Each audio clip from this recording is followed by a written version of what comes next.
one of the things that we're doing at our place is we're using antibiotic therapy for patients with bloating and perhaps small intestinal bacterial overgrowth. There's also a lot of interest in probiotic therapy. So there are things that are coming down the pike. We are still waiting for confirmatory evidence for a lot of these things, but they do seem to be benefiting a subset of patients with these conditions.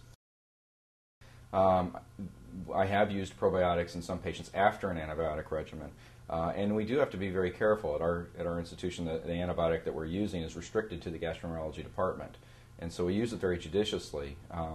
But you have to be concerned about that approach. You have to do it with a lot of forethought, because you don't want to use these antibiotics indiscriminately, perhaps engender some resistance or other side effects. So we feel very comfortable with the antibiotics that we're using, because they have not been shown to cause resistance, and they are very, very well tolerated. But we do think about it before we do that. It's not our first-line therapy by any means, and it's important to give patients the right message. This is a short course. This is not something we're going to keep you on forever. It's a temporary thing. We'll see how you feel, and then we go from there. I've had some mixed success with regards to improvements in bloating, but also abdominal pain. I've had a couple of patients, or a number of patients actually, have improvement in some of their bowel habits, so their stool form.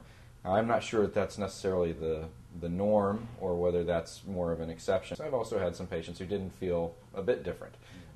So I think primarily its effect is on the bloating.